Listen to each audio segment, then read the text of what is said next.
Nix's family, which is now about a slavery angle by Reality Check. Chapter 9. Of all the answers Twilight Sparkle expected from the pony librarian, an explosive "No" was not among them. Twilight gaped in astonishment at the feminine mare, who stood there with a look of terrifying defiance on her face. That's all Twilight could call of it. The yellow and gray pony seemed to cast herself, realizing what she had said, tried to cover for her own outburst. I mean, nobody can see the original volumes without special permission or preparation, she stammered. She regained some of her composure. The originals are over 1,000 years old and very fragile. You can understand that. We have some very good transcripts available here, though. She looked around to have to submit the library. Somewhere, she finished lamely. Ah, well, here's a copy. She snatched the book off one of the stacks and held it out to Twilight in her teeth with a nice smile. Twilight shook her head. I'll be looking at those as well. But regardless, I need to see the original journals to confirm what I've read and been told. Yeah, all you like, Miss Laura said, but the original volumes are not going to be seen by you or anybody else. It's against protocol. Um, if Twilight's going to reorganize them, she's going to need to see them anyway.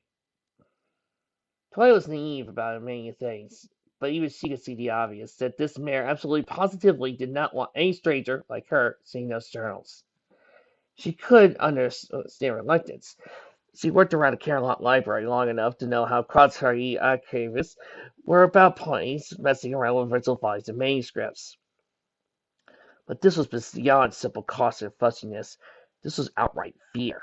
And she was afraid the young librarian in front of her would steal the journals and attempt to destroy them. Twilight had an epiphany. Miss Lore, you're not just a librarian. You're a lore keeper, aren't you?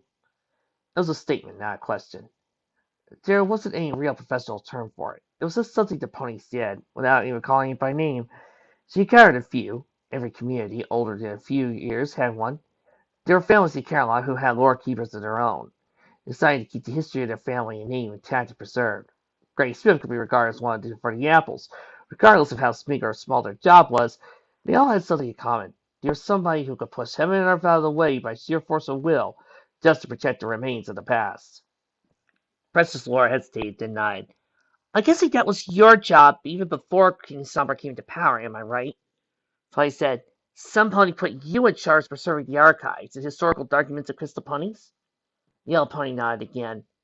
Even when whoever was on the throne didn't approve? Twilight guessed. She hit the mark. Princess Laura's lower lip trembled. You're a sharp one for somebody so young, she said stiffly. How did you guess? You're not the only librarian with hidden archives, Twilight said. I've known a few lore keepers.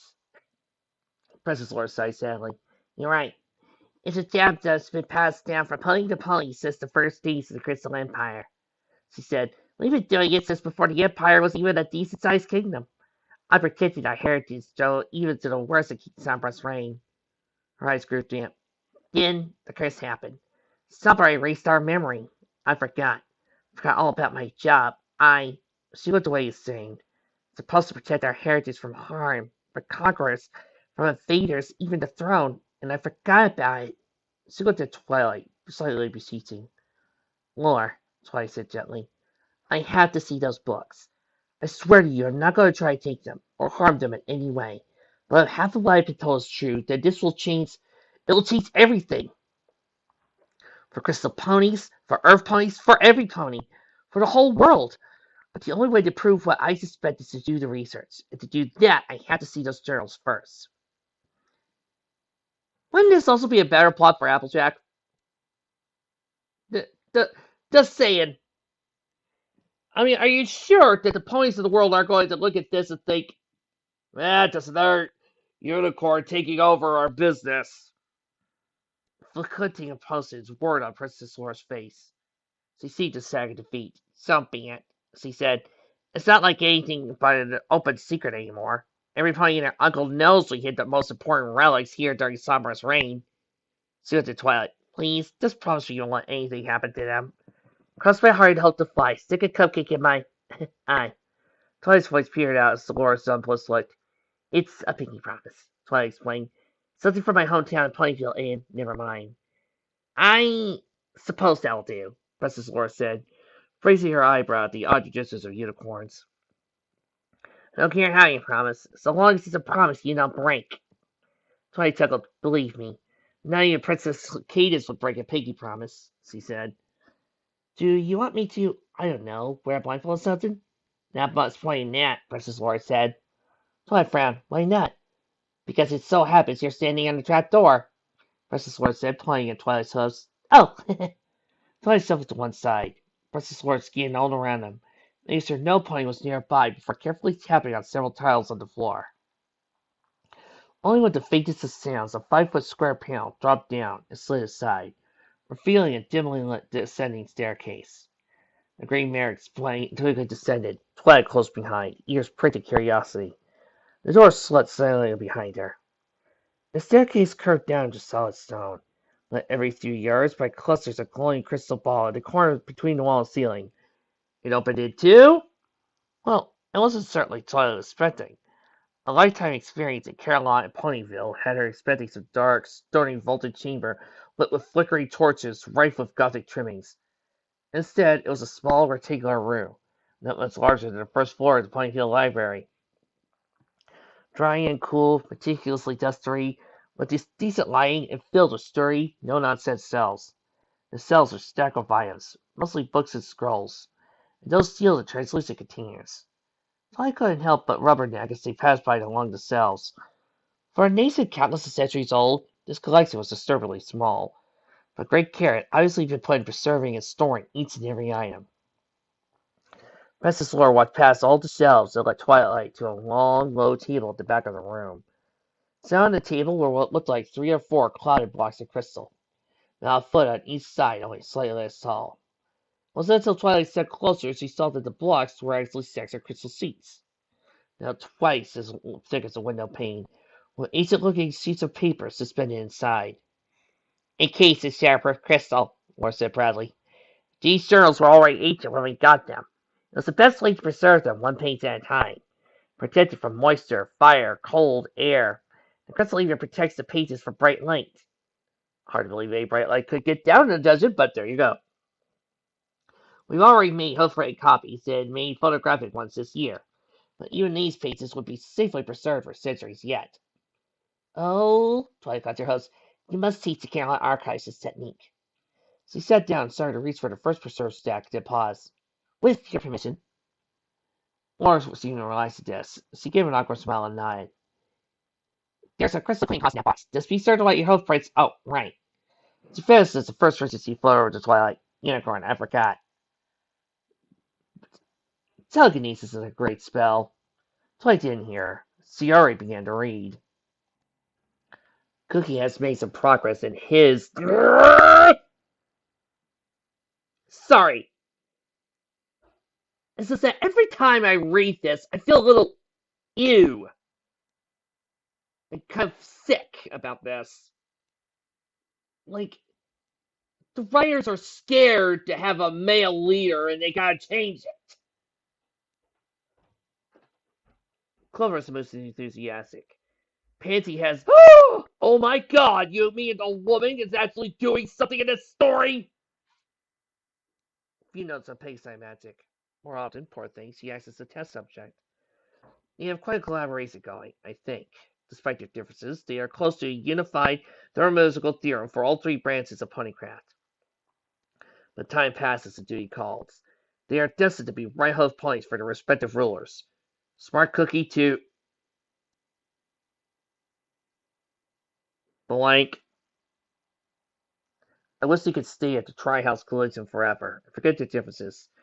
Still, for now, it warms my heart to see young ponies so relatively carefree. My role is a farce. I already knew the Baroness my father had over his task, but now know it myself.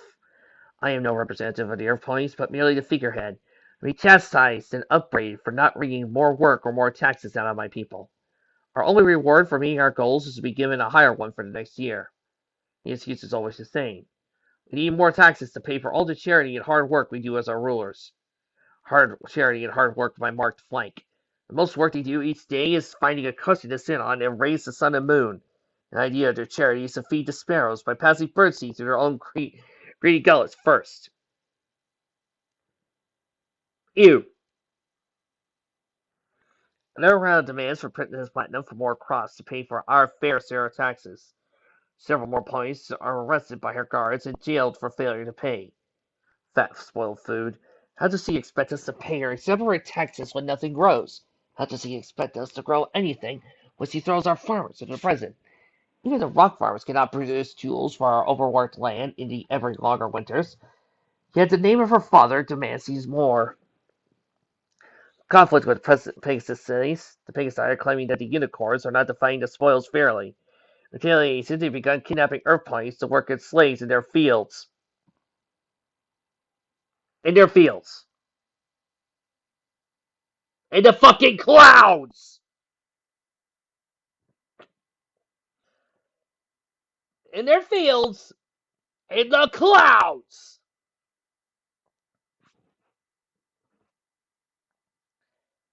At first, Colts and Phillies only, as a distant release trying to get due to us, but worry arises of entire Earth plane villages being swept away. How are these sticking to the clouds? Commander Hurricane does not bother to deny this, proclaiming that the Pegasi do not receive their fair tribute for the rain they bring, then they will take it in the form of slaves. Again, you could say no. Apparently these guys can't grow anything on their own. The wearing the maker's name, does he plan for them to work? I have no idea. The land overshadowed by Pegasus cities is barren and frozen as anywhere else. In the clouds. I pleaded with Queen Platinum to negotiate for the return of our people. She laughed. She laughed right in my face. Demanded you to know when the Earth Point serf had gotten the delusion that he had a right to make demands of the Queen. She judged me, Chancellor Puddingham, in mockery. Chancellor Clover, bless her, pleaded my case as well. But Platinum brushed off her advice. As always, are we forever destined to be ruled by fools? Burned! If only! All Smart Cookie's hard work burned by order of the Reggie King. The poor boy. He broke down and cried as the guards had left. Perhaps Clover still has some of her notes. No, she does not. Her papers were the funds the first to be burned. Ponies are starving. Not enough food to sustain them after slaving in the fields to feed the gluttonous mouths of the unicorns and Pegasi. Unicorns have been talking of altering the length of day and night and changing the angle of the sun, trying to deny Pegasi sunlight, retaliation for the Pegasi withholding the rain, and failing to control the freezing winds. I just realized how little sense this makes with a later story set in the same continuity by this idiot. Chancellor Clover has managed to talk Queen Platinum out of bullshit, thanked the Maker. Though the poor girl is little more than pampered Queen's hoofstool. Instead of a meeting between the Unicorn and Pegasi, I was forced to attend and bear witness. Broke down into a squabble over whose serfs and whose slaves were whose, and whose food was allegedly being hoarded. All that Chancellor Clover, Brigadier Pansy, and I could do was sit there and watch them squabble over the remains of our tribes like two snarly dogs squabbling over a dried out bone. Disaster. Unicorn and Pegasi are in open war. Mad ponies. The blizzards blow. The summer never came this winter. Our stores of food are gone. And they go to war? Little Anger was ready to have our ponies take up arms, as we have, and strike them from behind. But cooler heads prevailed. Why not? You win! Counselor Spark Cookie, bless the Maker for sending you to me. Your plan is underway. Chancellor Clover instructed the Queen to releasing the airplane prisoners from Dara's jail, claiming they were a burden on our soldiers and dwindling resources. Pansy likewise has done for the slaves of the Pegasi Nation. Convincing Commander Hurricane, the empty-headed blowhard, that they could easily round their Earth ponies back up after defeating the unicorns. I wondered how he plans to raise the sun again, with a winch. Both sides planned for a massive battle in the frozen heart that was once Manticore Moor for this very night. Once their forces committed, the air ponies will gather and strike out for new territory. We travel light. We do not stop. Clover, devised a means by which we could travel as a group without stopping. We marched in a column several miles long. After a certain distance, the first carts will be pulled to the side. If we see signs of pursuit, both columns will pick up and flee. What is this? A freaking story of an underground railroad? Shut up! I pleaded with both Clever and Pansy to come with us. They have no friends here, were their treachery uncovered. They refused, and they had yet hoped that they might persuade their tribes out of this folly. We leave tonight. Even now I am working to secure a few tones of earth-pulling magic we saved for the Unicorn King's bonfires. May the Maker speed us on our way. And may the gods rot those who have brought this upon us. Last we have brought a new land. Smart Cookie is in raptures over the richness of the soil. The rock farmers, likewise, over the bountiful minerals in the stones. But again, no real magic. The land is wild and dangerous, with many perilous creatures and dangerous plants, and wild magic reigning free. But it's less than fertile. Already the famine is forgotten, as full base and rested hopes testify. Fields have been cleared, and the first crops have been planted. For the first time, we have peace and plenty in the land of the foreman's lass.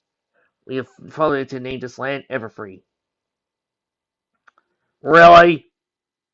Really? Real creative there, reality smack! Another year, another bountiful harvest. Work proceeds apace on one study of earth-pulling magic. As for Pansy and Clover, their insights would have been so valuable. I've gathered a few other scholar-minded points to help Smart Cookie carry on the work. They've already made a few insights, which I've noted down in my journals. What we already learned and formulated has proven invaluable against the manticores and hydras teeming in this land. They found us. The unicorns and Pegasi found us.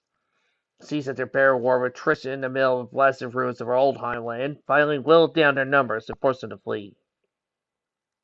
Received word today that the two columns of ponies, unicorns to the west and Pegasi to the north, have beared down on us. Worst of all, Queen Platinum and Charles Hurricane have survived.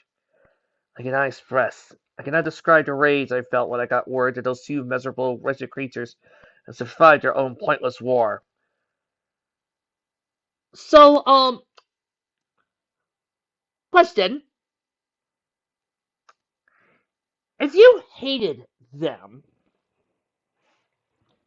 if you hated these guys so damn much, then why do you have an item that not only runs on love, but we're able to survive the Wendigos, which would follow you?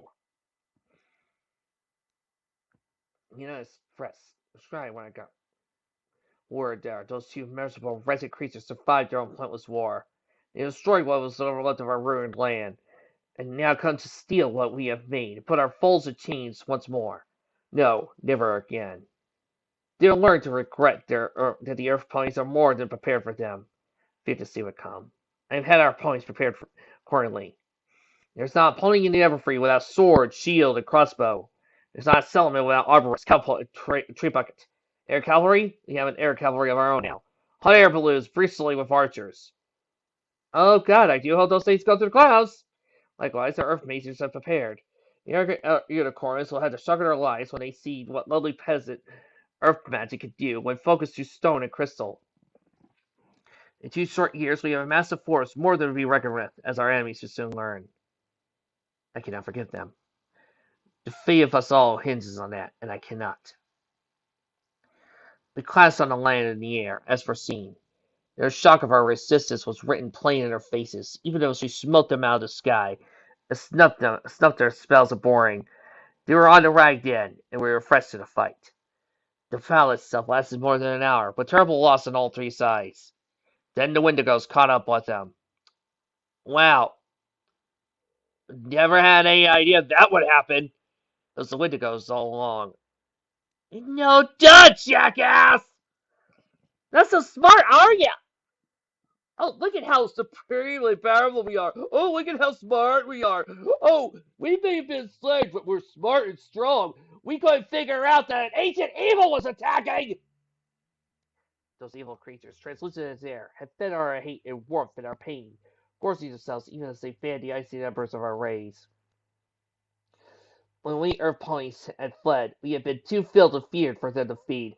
Bullshit! Bullshit! Bullshit! Shit! Look, I believe in the Jedi Code here. Fear leads to anger. Anger leads to hate. Hate leads to the dark side. Yeah, you're gonna be scared of them, but you know what you're also gonna be feeling right there, buddy? Hate. You're gonna be feeling hate. You were feeling hate in your previous paragraphs. You weren't fair. You weren't scared. You were angry. You hated them. So yeah, they were still gonna feed. This is total bullshit. When the armor CG chorus in Pegasus, I had still been fresh for hot blood battle. And of course, you guys are perfect. You guys are so perfect, your shit don't stink. The two tribes had skirmished back and forth the entire journey, laying out a trail of battle and bloodshed like a trail of breadcrumbs for the Wendigos to follow. Yeah, and your war with them had nothing to do with it. It came on the wings of a blizzard, ending the battle abruptly, forcing all of us, all who survived, to seek shelter in caverns and tunnels under the hills of Equestria. Down here now, even now the cold closes upon us, slowly freezing us to death. Some of the few unicorns or one or two earth mages have led to have begun casting cold sleep spells on the weaker ones, elderly and young, so the cold would not kill them outright. Will anything wake us ever again? The scholars cannot say. The greatest irony of all, the one thing that can save us all lies in my hooves. The crystal heart. It took a year and a day to be crafted. It was to be our nation's ultimate defense. Field of magic and light, powered by the innate magic and all the earth planets have ever freed, that no creature of evil intent could ever penetrate. Except for, the fearful, hateful masses. But hey, you do you. Now it could save us. Drive back the ice and cold.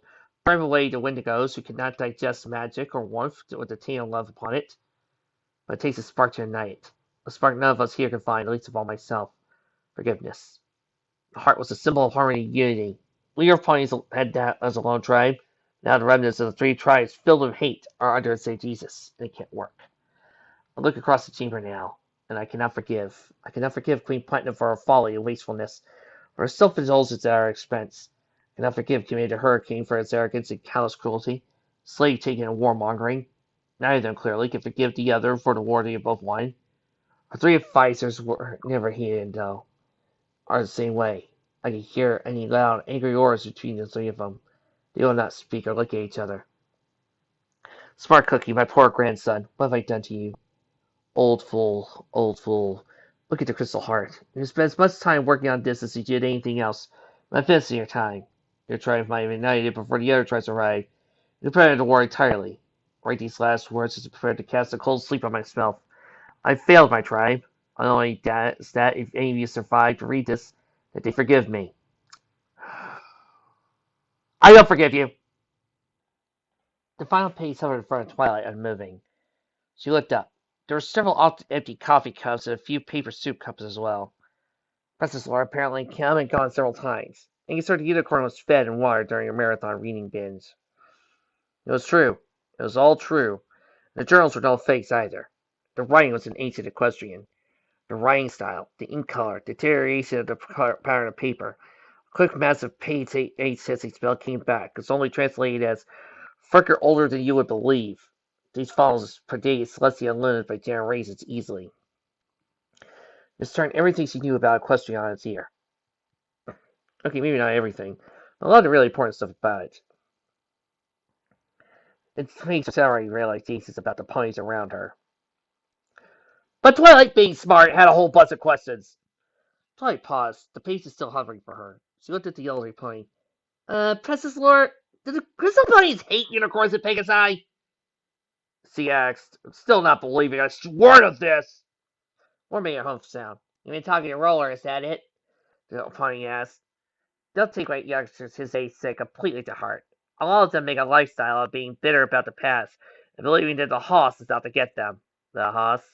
Oh, the big horse, powers that be, the pony in charge. Twilight made a silent O with her mouth. Wore away the hoof and went on. It's a thing with a lot of younger colts and fillies, nursing a grudge and slouching around, wearing those earrings that let them keep their manes all mussed up.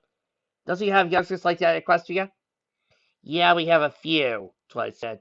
Not specific like that. Anyway, believe me, Laura, I've had enough sense not to arrive at an entire graph from a single data point. That's why I'm down here, after all. That's why I'm asking you. I want to know how ponies really think and feel about us. She set the crystal of paper down. How do ponies here really feel about non-Earth ponies? Well, Barrett, it's complicated, she said. Some are like Roller, angry about the past, stuffing about full resentment and calling it Earth pony pride. Some are outright prejudiced, think that the other kinds of ponies should be driven out of the Empire entirely. Some think we don't even associate with non-crystal ponies at all. She snorted, but most of us are just uncertain. Uncertain, wary, frightened, gun-shy. Can't seem to blame us, can you? Yeah, I can! We just went out of our way to save your asses, and you're still prejudiced! God! Why didn't we just leave you under Stopper's hands if you're gonna be like this? Before those horrible years of the King Sabra, the throne went from being an Earth Pony throne to one filled by unicorns. Why? Why did you let it? The throne's army filled with Pegasi. Quite a few of our unicorn rulers, especially the last few before you know who, were blooming idiots, Laura snorted. Tampering with the heart to do our hair up. Imagine. Now Princess Keats. She seems like a sweet, kind pony, and a good ruler. She and a consort prince are actually quite popular on ponies. A handsome stallion and Billy Fly. New West of the Palace, right out of a fairy tale. Lord chuckled, giving Twilight a nudge and a wink. They have fillies and old mares all over the Empire, swinging how romantic it is, she said a bit. But deep down, every pony in the Empire knows. If Princess Keats turned out to be a bad ruler, if Equestria's armies and unicorns and Pegasi marched and took over, there's a single thing. Not a single thing any of us could do about it. That's like I know you could use your magic to smash and burn, destroy everything in this room, and I wouldn't be able to do a thing to stop it. Well, actually, you could. You could punch me in the snoot, hit me in the horn. I mean, casting some spells does take a while. I was horrified, but I would never. But you could. That's the whole point. In the past, ponies like you did. Oh, boo-hoo! She sat at the hovering pace for emphasis, gently pushing it back down on the table. And that does something 1,000 years ago either. Me, it's a little fearless, I think. Ah, losers! Another burning question rose to Twilight's mind. The journals. She said, why did they end so suddenly? I mean, we know they survived the Wendigo blizzard. Gloria looked at his head. The journals that came after this one were lost, destroyed. We don't know, but they were never found. Neither were the journals he kept about earth playing magic or Smart Cookie's notes. Queen Platinum's father wasn't the last unicorn ruler to try to purge all research into earth pony magic. So you did try it by word of mouth? Do you talk about it behind closed doors? Look, we're stupid, alright? We're stupid earth ponies! Yeah, that's much. These are all we ever found. One is from a journal written shortly before his departure from Equestria. One is from his journal written shortly before his death. She set down the pages before twilight. Clover, you little fool, you silly fool. She had to find a way to replicate the crystal heart with unicorn magic. She had to. I didn't feel angry, but I knew better. She couldn't help it. She is most of a creature of science, a smart cookie. More so. Once the question had been laid, she could not help but pursue the answer. She succeeded. She borrowed the crystal for her research, devised a spell that recreated the fire of the crystal heart. It's nowhere near as powerful. The crystal heart alone protects all the capital and grows stronger daily. But hers can be created instantly, anywhere. Requires no carefully shaped and grown crystal form. Already the balance of power is driving for a shifting in favor of the unicorns, in disfavor of the airplanes. Already the discord grows. Again, I'd like to point out the errors with this. She's realized what she has done. Come weeping to me, begging my forgiveness. But it'll take me a long time to give it. We've already taken the crystal heart back, and are organizing all those willing to follow us. Not wait this time for famine or war to befall our people. Yeah, because why would we want a portable version of that really rare item that could actually help us? So many years have passed. Decades have since we fled, leaving Everfree behind us. Oh, how my heart breaks at that loss. Decades since Everfree fell to clutches of a conquest. Scarce few years after we left, the land we now live is cold and wintry. Our heart keeps growing the little kingdom warm and lit. He's built the cold of those who hate us and the madness of the usurper at bay. My grandson, bury me in the tomb prepared for me and mine. Bury me in most precious treasures, and as you will be buried with yours, may preserve against some dark day long hence. Bury me with my most precious treasures, as you will be buried with yours. Claim that his notes and journals, the long lost secrets of repelling magic? Know what you're thinking, dear. But no one knows where his family tomb is. It was cleverly hidden by his descendants, located careful delivery unrecorded. Way too many ponies forgetting and losing things around here. Twilight grumped. Swear it's a miracle any pony can find their shoes in the morning! Hundreds of ponies over the centuries have tried to find it. I even did a little snooping about it for my younger days. That's a silly pipe dream. Twilight looked Princess Laura in the eye. That's not going to stop me. Who was it that found the elements of harmony, huh? Who was it that found the crystal heart?